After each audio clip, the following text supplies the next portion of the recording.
Hello students, I am Prakash sir, your English teacher. In the previous video, I told you about the poet of the poem Wind and its writers, its poet Ramanujam and Subramanya. I told you that Subramanya composed this poem in Tamil language and then Ramanujam translated it in English. So students, today we proceed to the explanation of the poem. Here the poet says, wind, come softly, don't break the shutters of the windows, don't scatter the papers, don't throw down the books on the safe. There, look what you did, you threw them all down. या poet wind से कहता है कि हे wind, धीरे चलो, blow gently, धीरे बहो, don't break the shutters of the windows, windows के शटर्स को मत तोड़ो, don't scatter the papers, papers को मत बिखराओ, स्कैटर मीन्स कि to throw in different directions, अलग अलग दिशाओं में फेंक देना या बिखेर देना, उसको डिस्पर्स कर देना। तो ये कहता है कि पेपर को मत बिखराओ, don't throw down the books on the shelf, किताबों को मत गिराओ, there look what you did, देखो तुमने क्या किया, you threw them all down, तुमने उन सब को नीचे गिरा दिया, you tore the pages of the books, you brought rain again, you are very clever at poking fun of the weaklings, तुमने किताबों के पेजेस फाड़ दिए, तुम फिर से बारिश ले आई, और तुम कमज़ोर लोगों को, वीकलिंग्स मीन्स वीक पीपल, कमज़ोर लोगों को पोक करने में बहुत क्लेवर हो, बहुत चालाक हो। पोक मीन्स कि to push something with fingers, यानी एक प्रकार से कह सकते हैं गुदगुदी करना, वह पुश करना फिंगर से। तो वो कहता है कि you are clever at poking fun at weaklings, यानी कमज़ोर लोगों को तुम पोक करने में बहुत होशियार हो, बहुत चालाक हो। Frail crumbling houses, crumbling doors, crumbling rafters, frail crumbling houses, crumbling doors, crumbling rafters, crumbling woods, crumbling bodies, crumbling lifes, crumbling hearts. यहाँ वो कहता है कि फ्रेल, फ्रेल मीन्स वीक, कमज़ोर, एंड क्रम्बलिंग मीन्स कि उसको ब्रेक डाउन करना, तोड़ देना। तो वो कहता है कि तुम कमज़ोर घरों को तोड़ देती हो, क्रम्बलिंग डोर्स, दरवाज़ों को तोड़ देती हो, क्रम्बलिंग राफ्टर्स, राफ्टर मीन्स कि द सपोर्टिंग बीम्स, घरों में जो सपोर्ट के लिए जो बीम्स लगाए जाते हैं उन्हें राफ्टर्स बोलते हैं, तो तुम उन राफ्टर्स को तोड़ देती हो।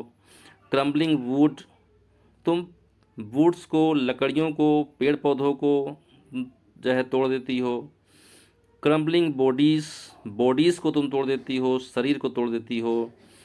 क्रम्बलिंग लाइफ्स, तुम जीवन को डिस्ट्रॉय कर देती हो, जीवन को बर्बाद कर देती हो। क्रम्बलिंग हार्ट्स, तुम हृदय को तोड़ देती हो।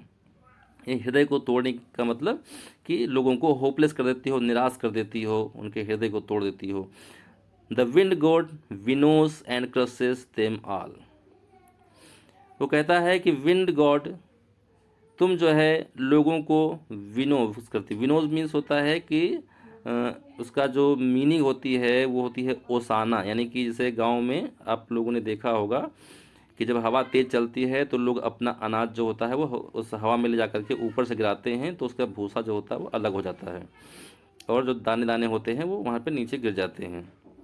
तो यहाँ पे विनोज का मतलब यहाँ पे वही है कि जो हवा है वो भी जो कमज़ोर चीज़ें होती है उनको तोड़ देती है, जो स्ट्रॉन्ग चीज़ें होती है उनको चुन लेती है। The wind god winnows and crushes them all, ठीक है, तो वो उन चीज़ों को तोड़ देती है, जो कमज़ोर चीज़ें होती हैं उनको तोड़ देती है, जो मजबूत चीज़ें होती है उनको वो चुन लेती है। He wouldn't to what you tell him, so come let's build strong है। तो यहाँ पे राइटर अब रीडर से कहता है कि हवा तो मेरी बात नहीं सुनती है, हवा मेरी बात नहीं सुनेगी।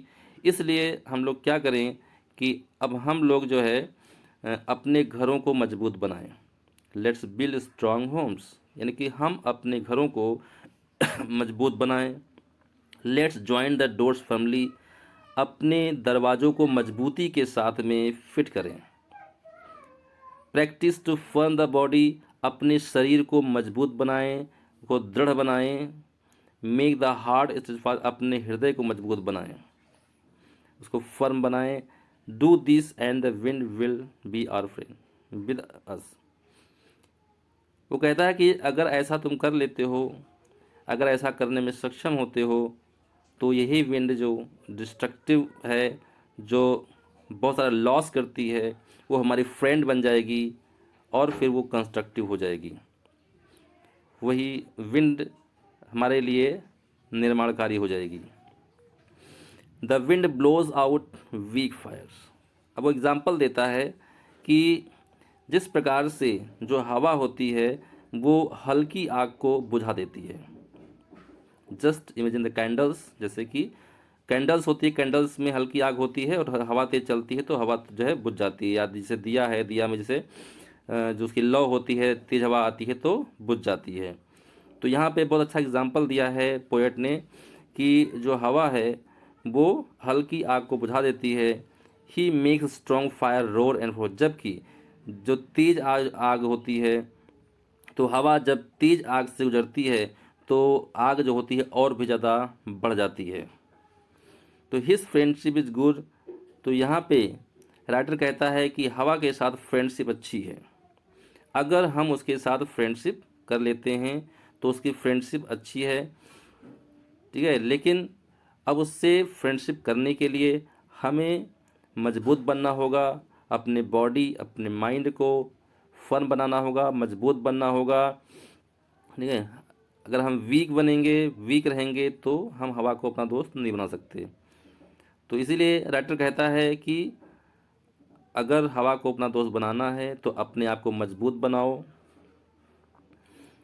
ही his friendship is good, we praise him every day.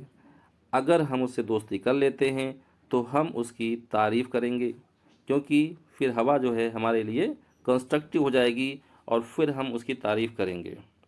तो ये था explanation of the poem wind. Wind poem का ये एक्सप्लेनेशन था।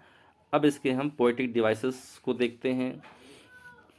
तो अगर हम पोएटिक डिवाइसेस की बात करें यहाँ पे, तो हम यहाँ पर देख रहे हैं वर्ड्स कि don't break the shutters of the windows, don't scatter the papers, don't throw down the books on the safe.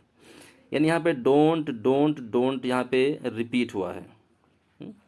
तो यहाँ पे ये डोंट जो है वो कंटिन्यू 3 लाइन्स में रिपीट हुआ है। इसके अलावा यहाँ पे हम देख सकते हैं कि frail crumbling houses, crumbling doors, crumbling rafters, crumbling wood, crumbling bodies, crumbling lies और क्रम्बलिंग हार्ट्स। यहाँ पे क्रम्बलिंग वर्ड जो है वो अगेन एंड अगेन जो है आया है, रिपीट हुआ है। तो यहाँ पे जो है वो एनाफोरा पोएटिक डिवाइस यूज़ हुआ है। एनाफोरा मीन्स कि when the words are repeated in poetry then it is called the anaphora. तो यहाँ पे एनाफोरा पोएटिक डिवाइस का यूज़ हुआ है, ठीक है। इसके अलावा जो है यहाँ पे पर्सोनिफिकेशन का भी यूज़ हुआ है, क्योंकि पर्सोनिफिकेशन मीन्स कि जब हम किसी नॉन लिविंग थिंग को एज अ लिविंग थिंग मानकर ट्रीट करते हैं तो वहाँ पे पर्सोनिफिकेशन होता है। यहाँ पे जो पोएट है वो विंड को डायरेक्टली एड्रेस कर रहा है, उसको संबोधित कर रहा है, उसको एज अ लिविंग थिंग मान करके जो है उससे बातें कर रहा है। तो इसलिए यहाँ पे विंड को पर्सोनिफाइड किया गया है, यहाँ पे पर्सोनिफिकेशन का यूज़ हुआ है। तो ओके स्टूडेंट्स, तो अब यहाँ पे ये पोएम का एंड होता है। Thank you.